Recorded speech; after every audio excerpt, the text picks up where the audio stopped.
Imagine waking up and discovering that the sun has simply disappeared. This isn't science fiction. It's not a horror movie. In 536 AD, humanity lived its worst nightmare, an entire year of darkness, famine, and death. A single natural event killed half the world's population and toppled millennia-old empires, and it all started with something you never imagined. If you think you've lived through bad times, wait until you find out what happened in the darkest year in human history. But before I tell you about this real apocalypse, you need to understand what life was like in 536. Imagine a world without hospitals, without instant communication, without food supplies and supermarkets. Europe was a jigsaw puzzle of kingdoms in constant war: Ostrogoths in Italy, Visigoths in Spain, the mighty Byzantine Empire in the east. There were no countries as we know them today, only territories disputed by feudal lords. And here's the crucial point: 90% of the population lived off subsistence farming. You planted your plot of land, harvested what you could, and hoped to last the winter. There was no plan B. If the crop failed, you starved. It was that simple. People literally lived at the mercy of the seasons. A longer winter or a colder summer spelled catastrophe, and that's exactly what happened. But on a scale no one ever imagined possible. Somewhere in the world, scientists still debate whether it was in Iceland or El Salvador. A volcano exploded with unimaginable force. It wasn't just an ordinary eruption. It was an explosion so violent that it spewed billions of tons of ash and sulfuric gases directly into the atmosphere. This ash spread across the entire world like a deadly curtain, literally blocking out the sunlight. And when I say blocking out, I'm not exaggerating. Procopius of Caesarea, a historian of the time, wrote something chilling. The sun gave the impression of a moon in mid-afternoon, incapable of drying the dew or warming the skin. Imagine that. Noon felt like twilight. John of Ephesus described people looking directly at the sun, without hurting their eyes, as if it were just a shadow in the sky. For months, the world lived in constant twilight, but the darkness was only the beginning. Temperatures plummeted between 2 and 10 degrees Celsius across Europe. Ice cores from Greenland and Antarctica confirmed this today. The winter of 535 and 536 simply didn't end. Spring arrived cold and late. Summer felt like autumn. Entire rivers froze abruptly. Fields that should have been green turned into frozen deserts. And then came the most terrifying part. Crops began to fail. With the crops dead, Europe collapsed. Completely. Wheat, barley, and oats, nothing grew. Vineyards died before they could bear fruit. Grain stores emptied quickly, and there was simply no seed for the next year. Let me tell you a true story that captures the desperation of the times. A Saxon peasant named Luck, just 25 years old, decided to abandon everything. He carried a sack of barley on his back and walked more than 150 kilometers to the plains of Lazio, convinced that there he would find still arable land. Every night he tied himself to a tree to avoid getting lost in the eternal darkness. And every dawn he woke with an empty stomach and empty pockets. But Leo was not alone. Entire villages turned into ghost towns. Families were separated. Orphaned children wandered the muddy paths, searching for anything edible. And do you know what they found? Bitter roots, tree bark, poisonous herbs, anything that could stave off hunger for another day. The situation became so desperate that even clean water became a luxury.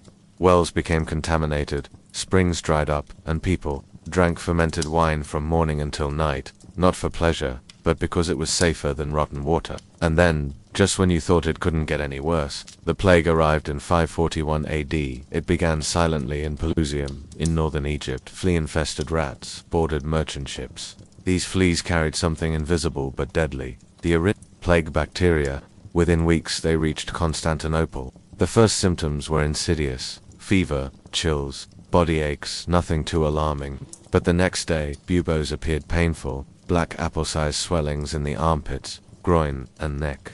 Then came the coughing up of blood, the dark vomit, the fever that burned within. Death came within 3 days. 3 days. Procopius described Constantinople as a city that literally vomited corpses, the streets filled with the dead.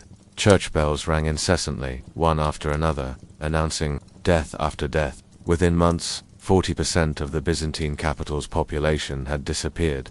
Cemeteries couldn't keep up. Even gravediggers were dying of the plague. Mass graves filled before the end of the day. Bodies were piled up in the streets, devoured by starving dogs. In Paris, gravediggers dug at night because there wasn't enough time during the day. The economy simply ground to a halt. Markets closed. Sea and land trade vanished. Even Emperor Justinian himself fell ill 3 times and miraculously survived. Now I'll give you the numbers that will shock you. In just 1 decade, between 536 and 546 AD, Europe lost between 30 and 50% of its total population. Let that sink in for a moment. 1 in every 2 people who ever existed simply vanished. Entire villages were wiped off the map, not abandoned, but obliterated. Fertile fields that fed thousands of people turned to wild grass. Roads built by the Romans sank underground because there was no one left to maintain them. The Byzantine Empire, which dreamed of regaining the glory of Rome, saw its tax revenue plummet. Its borders were completely exposed. The armies that were supposed to protect the cities were dead or dying. Barbarian peoples who had previously been contained by military force took advantage of the total chaos to advance further into the country. Justinian, the emperor who wanted to be remembered as the new Augustus, spent the last years of his life simply trying to keep his empire running. His conquests in Italy and North Africa became impossible burdens to sustain. But it wasn't just the Byzantine Empire that collapsed. Across Europe, the feudal system collapsed. Kings lost control of their territories.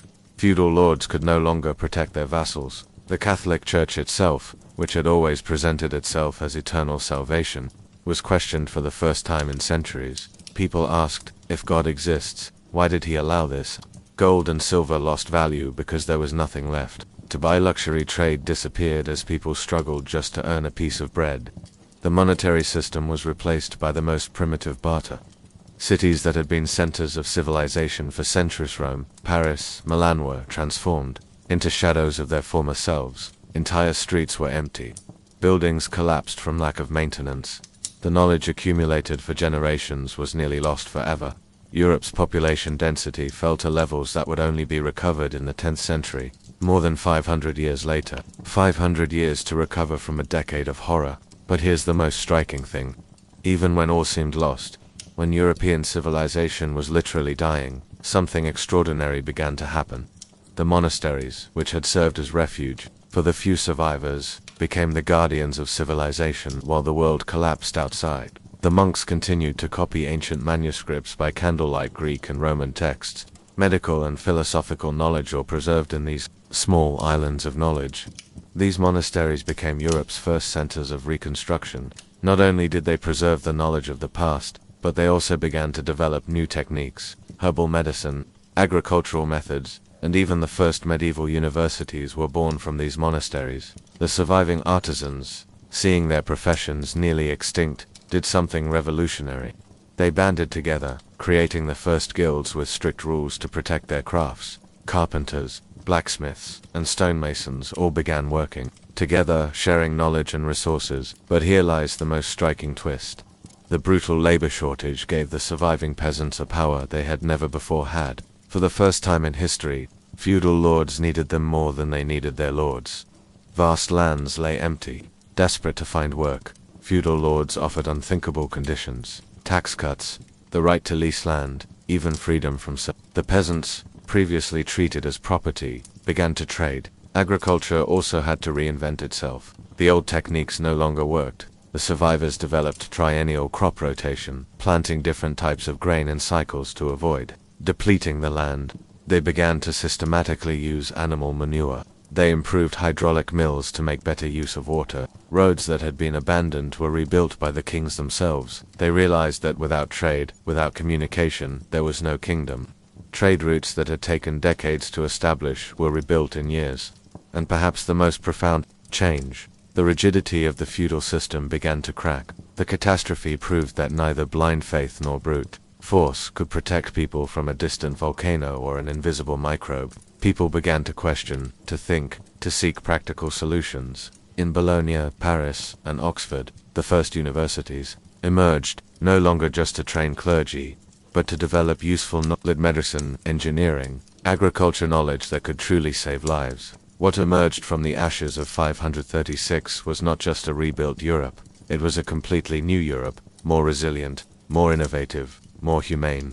The seeds of what would one day become a renaissance were planted in the most fertile soil. Human despair transformed into hope. Now stop and think. What does this story teach us about the world we live in today?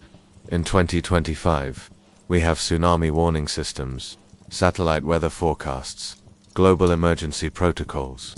We have the World Health Organization monitoring pandemics, strategic food stockpiles, instant communication between continents. We feel safe, protected by technology. But are we really? Yellowstone could explode tomorrow. An asteroid could be detected only weeks before impact. A pandemic could spread faster today than in 536, thanks to international flights. Our global supply chain, which provides us with food from every continent, could collapse with a single crisis. The most brutal lesson of 536 is this: no matter how advanced we think we are, we remain extraordinarily fragile. All it takes is one natural event, one microorganism, one system failure, for our entire civilization to teeter on the brink. But the most powerful lesson isn't about our fragility, it's about our absurd capacity to survive and reinvent ourselves. Think about it. In 536 there were no antibiotics, no communication systems, no strategic food reserves. And yet, humanity not only survived, it emerged stronger, more innovative, more united. If our ancestors managed to rebuild an entire civilization using only willpower, knowledge preserved in monasteries, and the determination to not give up, imagine what we can do today with all our technology and scientific knowledge. True power doesn't lie in avoiding all catastrophes. That's impossible. True power lies in our ability to adapt, to learn, to turn disaster into opportunity. The survivors of 536 had no idea they were planting the seeds of rebirth. They simply refused to give up. They preserved what they could, innovated where necessary, and kept moving forward. And perhaps that's exactly what we need to do today. Not live in fear of the next 536, but build a society so resilient, so adaptable, so humane, that when the next great challenge arrives, and it will, we will be ready not only to survive, but to come out stronger on the other side. Because that's the true lesson of history. We're not fragile by chance. We're resilient by nature.